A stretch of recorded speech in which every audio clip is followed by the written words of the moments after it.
I'm going to start with a look at societal expectations around retirement, and then have a think about how much is enough for dignity in retirement, who is less on track, how does the gender pensions gap materialise, and then how can different stakeholders, so the state, the employer and the individual, all play their part in helping secure financial dignity for all. And then, as you said, questions at the end. So taking a step back, I came across this quote recently. Harvard Business Review have just released a retirement toolkit, $80 for anybody that wants to get on top of planning for that phase of their life. And something that struck me about this quote was the fact that so often we think about retirement as a one-off point in time, when actually it's a large phase of somebody's life, and increasingly so as we all live longer, which is fantastic. The fact that it is deeply personal, so it's going to be very different for everybody. And the fact that it is not just about the money, it's about also those intangible assets you have. So the good health and the companionship you need to enjoy that phase of your life. So I think this is a really nice, succinct way of framing what we're all striving for when we think about retirement. So what do people expect from retirement? So a recent piece of research by the FSCS to those aged 18 to 65 asked the question about when people expect to retire. Close to half expected to retire after state pension age, never or with no idea, which I guess we can take as probably not before state pension age. And when we think about how people are going to fund that retirement phase, 56% we're going to rely on state support, 51% on workplace support or savings, about 1 in 4 personal savings, and then 1 in 5 we're planning to work. So from this, I guess we're building a picture that it's a variation of different sources, not one, that will all need to play their part. So then that got me thinking about how much you might need as a minimum. And I reached out to Professor Matt Padley at the University of Loughborough, and he's got his social research team, which have been doing this analysis for a number of years now. And they've got this idea of a minimum income standard. So they hold a number of focus groups up and down the land where they ask people the simple question about how much as a minimum you might need. And they focus on different household types. One of those is retirement. And they also get expert input, but it's really people on the ground, as it were, from different backgrounds to have a lively debate about what they might need. And they then, once they've got that list, go out and price up how much that might cost. So they've just done the latest iteration of that, went live September 2024. So they estimate that to meet that income standard, you need a total of £257 per week as a single pensioner. And you can see the list of underlying components. And as I touched on with the Harvard Business Review, you can see the second most expensive component, as it were, the social and cultural activities. It's really important that in retirement, people can still actively participate in society, whether that go to the local bingo hall or go on a holiday once a year. That's really, really important. And then in here, you've got council tax, but actually that doesn't take into account any other housing costs. So I think we've all heard about the numbers that increasingly having to rent and renting till later in life, if not forever. So here are some latest figures from the English Housing Survey looking at social and private renting costs in the UK, split by different regions.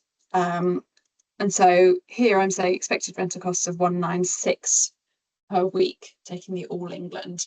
So that gives a rough overall cost or expenditure of £450 per week as a sort of baseline. And I think that's important to bear in mind when we're thinking of a bit more about who's on track or not.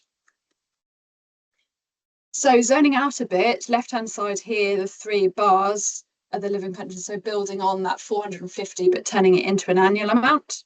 So here's the £450 per week if you don't have additional rental costs. This with the social rent and this with the private rent. And you can see a steady step up in terms of how much you need. And this is post-tax. So this is how much you need on an annual basis. And then on the right-hand side, you might have heard of the PLSA retirement living standards. So again, quite well-developed industry benchmarks, having a think about somebody might need in retirement. But the PLSA is far more focused on retirement aspirations, so living standards, and don't currently take into account housing costs. So for the PLSA, you'd need to add on rental costs to take aspirations and housing costs into account. But you see, for a comfortable standard of living, you're looking at £43,000 a year. And that's an overall. And obviously, you've got a state pension. So the grey bar is just showing current state pension relative to those benchmarks. So are we currently saving enough? So the previous slide was looking at the annual amount you might need. And then here I've translated that into a pot of money from your workplace pension that when you add it to your state pension would get you to those various standards. So you can see for comfortable retirement, estimated pot that you would need at a retirement age of 67 is about £770,000. And then it's obviously less for these minimum levels and a variation in between. So then if I overlay that with Office of National Statistics data, this is showing pension savings, current pension savings of 50-plus-year-olds in the UK. You can see that not very many are on track for meeting the amount that you might be required to meet those various standards. And actually, I was quite shocked when I looked at this data to find that pensions wealth is more unequal than overall wealth. I didn't expect to see that. So you've got the top decile, so this is the top 10% by pensions wealth, holding 64% of the overall wealth, and the bottom 50% having less than 1% of the overall pensions wealth. And actually, your bottom 30% of the population by pensions wealth are totally reliant on state support with no workplace pension savings. And then if we have a think about who might be more impacted when it comes to pension savings, and again, Office of National Statistics data, having a look at the various intersections in society. Starting left-hand side, we start to have a think about the gender pensions gap. So here, ONS data shows that women have 2/3 of the pension savings of men based on their latest wealth and assets survey. But actually, as this footnote, this data excludes zeros. So actually, when we think about the number of women that aren't saving into a workplace pension, we know that that difference would be far more accentuated than is shown in this picture. And then household type is a big one. So if you're a single parent with dependent children, you're saving less than if you're a couple with non-dependent children. That sort of makes sense. Self-employed versus employed. So in the UK, prior to the pandemic, we had about 5 million people working self-employed. That dropped back over the course of the pandemic, but is a sizable chunk of the workforce. So when we think about initiatives, focus areas, self-employed is definitely one that we need to do something about. Disability, not very well researched, but again, the ONS data shows that those with long-standing illnesses or disabilities have less pension savings than those without. And then the final intersection here shown is ethnicity and the impact that has on pension savings. And actually, L&G did a bit of research about 2 years ago, focused on this with quite startling figures, focused on white British versus other ethnic groups and the lack of pension savings. They may well be saving into other forms, but in terms of workplace pensions, they had significantly less than their white British counterparts. So then zooming out, so current levels of poverty in retirement. So this is data from the households below average income, focused on the retiree population. We see that 15% of the current roughly 12 million retirees are deemed as living in relative poverty. So that's with an income of less than 60% of the median income. And then 8% of those are, so 8% of that 12 million population are living in what's deemed material deprivation. So this is, they're asked a series of questions. So the likes of, do you have a warm waterproof winter coat? Do you have one warm filling meal a day? And do you go on one holiday away from home a year? And there's a whole, I think there's 15 questions in total that they answer, which leads to the over 8%. So that's roughly 2 million current retirees living in relative poverty, and a subsection of those in material deprivation. And when we have a think about how that picture might change going forward, this is Independent Age research, the charity Independent Age, estimate that that is due to double over the next couple of decades, so rising to about 4 million pensioners living in relative poverty. So the trajectory isn't good. And there are some risk factors when it comes to retirement savings. So women, so currently 19% of women are in relative poverty in retirement versus 16% of men. If you're single, life's more expensive than if you're in a couple. So again, the figures are higher for those that are living by themselves. And actually, by living longer, most women, or lots of women, will at some stage be living by themselves, not in a couple. What do we have next? Renting. So touched on this already. Renting is a huge issue, growing the numbers of people that are renting and will be in retirement and the costs that that entails through retirement. And then financial resilience. And there's lots of stats about the lack of financial resilience, and the likes of Nest Insight and others do great research on this, having a think about or actually saying that we need to build up people's financial resilience during working life before people then can think about saving for retirement, and better linking those two is something we definitely want to look at in more detail. A zoom out, so I looked at broader societal inequalities. So here from the Wealth and Assets Survey, we've got much loved deciles by wealth, and this is actually, so we focused on income deciles. So the bottom 10% by income, left-hand side, and the top 10% by income, right-hand side. So you can see, as you might expect, a steady step up as you go through those deciles. But that is dwarfed by the wealth differences by those deciles. So the wealth inequality is far more than the income inequality, which you might expect because wealth is cumulative, income is an ongoing basis. But I think there's general rhetoric now that wealth, maybe inequality has increased to a level where it's unsustainable and we need to do something about it. There's lots of data on wealth, but this is quite an interesting one that I found. So Lorenz curve, which is a bit geeky, but here we're looking at cumulative wealth and cumulative proportion of households. So if you're on the diagonal, then you are a perfectly equal society. And the further away you are from that diagonal, the more unequal. And we can look at the subcomponents of wealth here. And starting with physical, so physical wealth, this is the stuff we all have, so cars, antiques, other stuff around the house. So that's least unequal when it comes to wealth between the deciles. Followed by property. This is net property wealth, so also taking into account outstanding mortgages people have. Followed by private pension, and then finally by financial. And here, again, quite startling, I found the fact that you have to get to 60% of households before you get net positive financial wealth. I didn't realise that it was such a shocking picture. So really, private pension and financial wealth, we really need to be thinking more about how we enable that curve to ping more back towards the diagonal in years to come. So my key chart from LNG, so this is the latest data I have, December 2023, 5 million members. And when I plot pension savings, and this is defined contribution savings, when I plot that by gender and by age, you can see in blue, men's pension savings dwarfing women's. So even at the very start, we have a 21% pensions gap, that mostly driven by gender pay gap.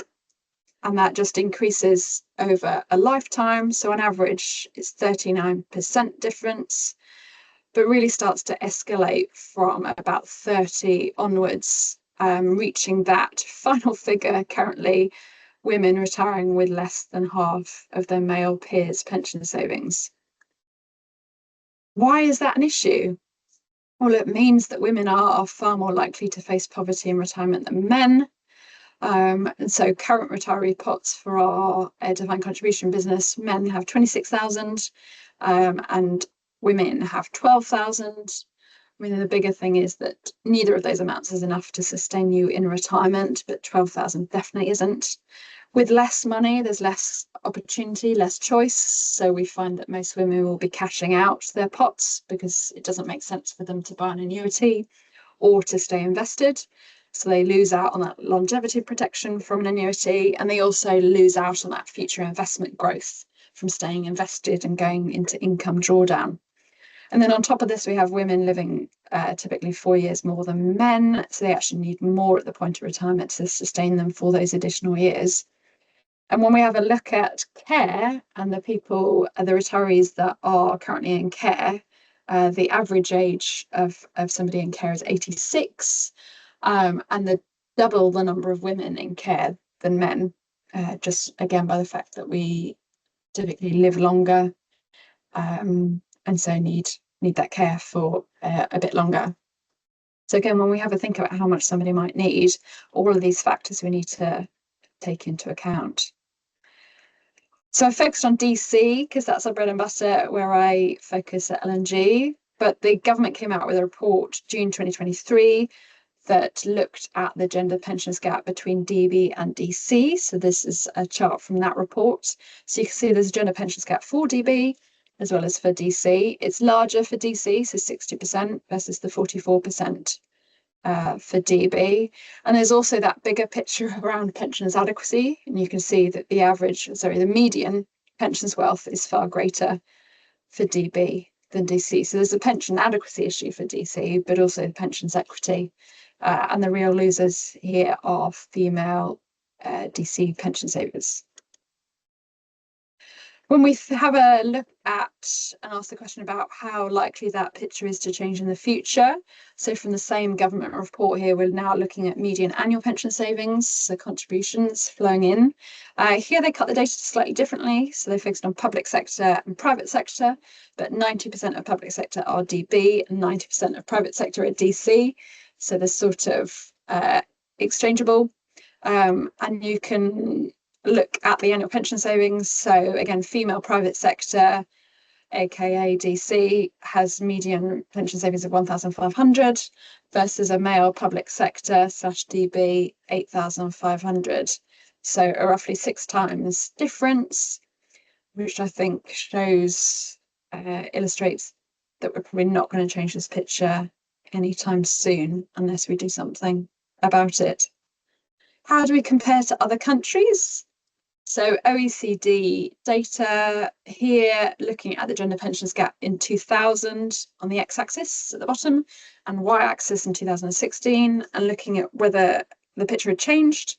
So anything below the diagonal is an improvement. Where are we? So we are right at the top. So we have improved over that period, but we are still top right, with one of the largest gender pensions gaps of all the OECD countries. Not a great place to be. So who does this well? So the Nordic countries do. So this is a really interesting piece of research that the Nordic Council of Ministers came out with recently, looking at the gender pensions gap across the Nordic countries. And ringed in red is Iceland. So they are the winners when it comes to the lowest gender pensions gap. So they've got a gender pensions gap of about 5%. Why is that? So it is largely to do with the fact that they don't attribute all pension savings to or link them to earnings. Really interesting. And here I'll give you a bit of Icelandic inspiration in a bit more detail. So here is from a paper I could find looking at the Icelandic system. So along the x-axis, you've got workplace pension savings. So right-hand side, you've got somebody with really healthy workplace pension savings in dark blue. And then on the y-axis, you've got total pension. So looking across workplace pension and state pension. So everybody gets a minimum state pension, regardless of workplace savings. So it's set at 15% of median income. And then there are a range of state supplements to top everybody up to what they deem to be a minimal socially acceptable level, which they've set at 45% of median income. So they've got a means tested supplement, and they've got a household supplement. So if you're single, living by yourself, you get additional support. And then this minimum subsistence guarantee for somebody who really doesn't have any workplace pension savings at all. So quite an interesting and slightly different take on overall pension savings and retirement, with the repercussions of the result that they have a very low gender pensions gap, 5%. You might say with all that state support, nobody works, but actually the reverse is true. So this is OECD data looking at employment rates in Iceland, and most notably at the younger and the older ages. So this is looking at Icelandic employment rates versus UK. So 81% of those in the category 55 to 64 are employed versus 65% in the UK. And Iceland actually at these younger and older ages have the highest employment rate of all OECD countries. So not saying that we could take this and just apply it in the UK, but I think it is quite helpful to look abroad and have a think about how others are doing it and whether we can take any lessons and have a think about how we integrate those moving forward. So the top reasons behind the gender pensions gap. So the first one being lower salaries, so the gender pay gap, well documented. ONS has started collecting data on this from 1997, and you can see over time it has been falling, which is fantastic. But when you look at the older ages, it hasn't been falling as quickly as the younger ages. So you can see in this chart, 30 to 39-year-olds, between 2012 and 2017, there was hardly any gender pay gap. It's crept up slightly since then, but the 40 to 49-year-olds is still at higher than 10% gender pay gap. So we definitely need to make more progress when it comes to 40 plus. Another reason, so career breaks. So when we have a think about the initial career breaks in a typical family setup, a woman would take a step back in order to raise a family. Some of the policies you might be able to put in place, one of these is shared parental leave. When this was set out and made live by the government, they had a target of 25% take up in terms of eligible fathers. Since it's been live, the take up has been far lower. So I don't think it's been a huge success. So that would need some thinking, whether we can change that. Two of the main pitfalls when it comes to shared parental leave is the fact that it's shared. So the primary caregiver partner needs to give up typically some of her leave in order to enable the secondary partner to take some of it. And then the other one is that the pay you get when you're on shared parental leave is pretty low. So when we think about the household finances, it doesn't make financial sense for lots of households for the man, typically, based on the last slide, who's earning more, to take this up. And then when we have a think of longer term working patterns, and we have a think about who's working part-time, which is a large factor in the gender pensions gap. So this is looking at the last 30 years and women in yellow. So actually the proportion of women working part-time has fallen. So fallen from about 40% to 32%, 32% over that period. And actually the proportion of men working part-time over that period has increased. There was 5% and is now at 10%. So having a think about part-timers and how they are saving into a pension and incentivized to do so is another area I think that we should be focusing on having a think about fixing the gender pensions gap. Divorce. So divorce is a really big one, and requires a bit of research to have a look at the data around divorce, and the number of people that take pensions wealth into account when they're going through divorce is pretty limited. But this is a really interesting chart I found from some work that Deborah Price had done at the University of Manchester. So quite a complicated chart, but let me chat you through it by using examples. So here we're looking at combined pensions wealth split into quintiles across the population. So here is the lowest 20% in terms of pensions wealth. And this is looking at the portion of couples where, so lowest pensions wealth quintile.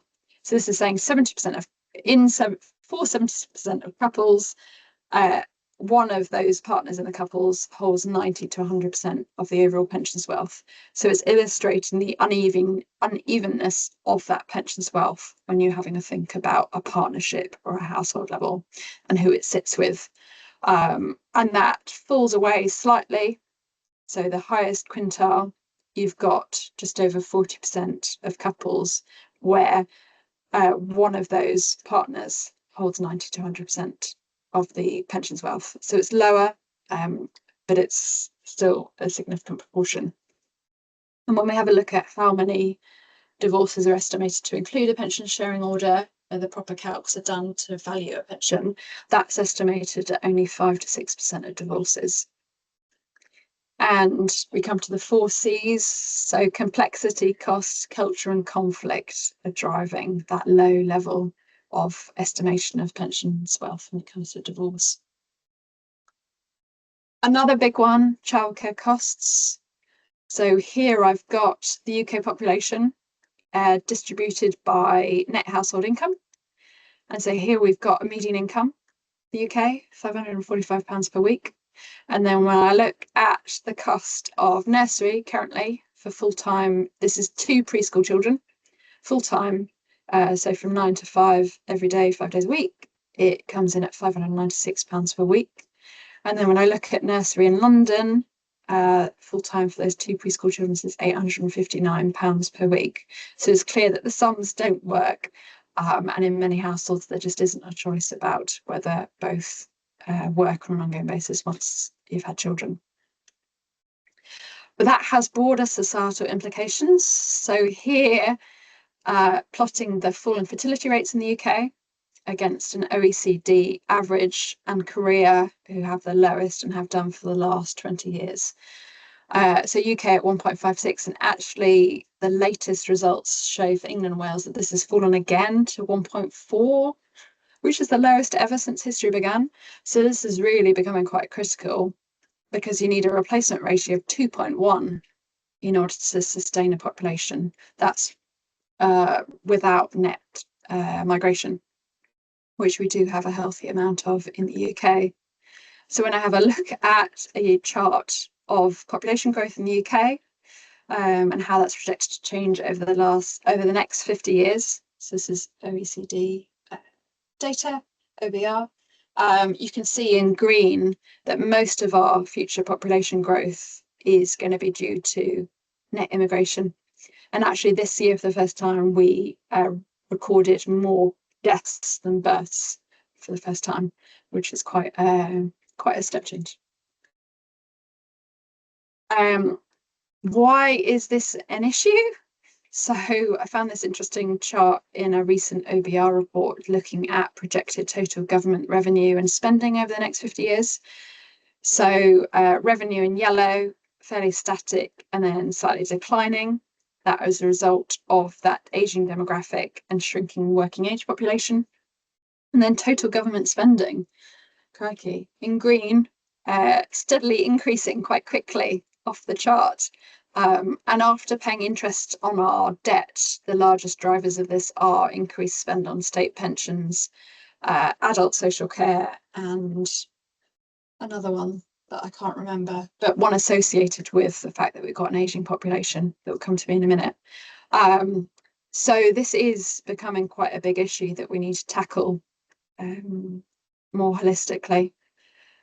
And this is another interesting chart that I'll just flash up. So this is looking at receipts and spending by age. So showing that during those key working ages, in blue, the tax revenue that the government gets as a result of you paying your taxes while you're at. And then as you age, the tax revenue reducing, and the spending that the state needs to do increasing. So the main components of health, welfare, and other spending increasing. So a tick up in the average age of your population has huge ramifications for that balance between receipts and spending. And when we focus on the state pension, so here, I think my last interesting chart, this is showing the balance of the National Insurance Fund. So this is where national insurance contributions go in. and then state pensions are paid out of, and there's a small amount that's ring fenced and taken off to fund for the NHS, but the main flows in national insurance and the main flows out of state pensions. And you can see that the balance of this fund is peaking in 2035 and then is falling quite dramatically, reaching a balance of zero in 2040 or soon after. And that doesn't mean there's no money because it's the balance, but it does raise a question about the future sustainability of the state pension in its current form. And this report, the government's actuaries report, estimates that national insurance contributions, the combined stage one, employee and employer would need to rise from 22% to 34% to make this work out to 2085. So just giving you an idea of the numbers. So what have I covered? What do people have? So I think there's general uncertainty about future provision of state support. People are increasingly, at least in the private sector, relying on a pot of cash and what they do with that, and they've got inadequate support as it stands. What do they need? So some security on state benefits, a security when it comes to workplace pensions to top that up to a certain level of lifestyle aspiration or meeting minimum income standard. And then the support is critical for this future generations looking to retire in years to come. So quickly, what can be done? So how could the state best support in the future? Could they pay more? I think I've illustrated that's probably not the answer. It's not feasible. Pay less? Well, actually, our current state pension is not that generous. So the PPI worked it out to give roughly 22% replacement ratio to median income. Pay for less time, so not really an option above a certain amount, raising it to a certain age because of this longevity inequality we've got. So I estimated that if you were to raise the state pension age to 70, a third of the poorest wouldn't make it at all because of life longevity expectations. So this seems to be the only idea that might work is to look at targeting support. So I take you back to the Icelandic picture. I'm going to just do an exercise here. So we've got the minimum income standard excluding rent. Here we've got current net income for retirees in the UK, again by disposable income decile, so richest right-hand side, poorest left-hand side. We've got some state benefits, including something like disability allowance, PIP, carers allowance and others. Current state pension. I'm going to scrub that. I'm going to have a new base state pension of 15% of median income. Pension supplement, means tested. And then I'm going to have my MIS guarantee, minimum income standard guarantee, to get everybody up to that level. And then I'm going to have to think about who is renting and what type of renting they are needing to do, whether that be social or private, to give people that top up to meet the minimum income standard, including rent. Another answer we could do is that we could all work for longer. So this is thinking about the individual and how they could play it. So reading an interesting book at the moment, 100-Year Life, which looks at and writes a lot about the fact that we are partway through a transition. We did traditionally have 3 phases, so the full-time education, work and retirement. And actually moving forward, if we are all living to 100, work is going to be broken down into various phases because it's going to be far more of a significant chunk of our overall life. So they deem kind of different phases. So explorer phase is when you're just starting work, getting out in the world, finding how it works and how you might best fit in. Independent producer is where you're making, building, creating something and you're independently sustained. And then at the end of your career, the idea of a portfolio of different jobs. So you do need some money still, and you want to stay connected to society. That's important for your own vitality. You also increasingly want to be looking to provide something back to society. So that social purpose becomes more important, perhaps. But as I've covered fleetingly already, the longevity inequalities we've currently got mean that that isn't going to be the answer for everybody. So current longevity in the UK between the least deprived and most deprived, we've got a difference of about 8 to 9 years in life expectancy.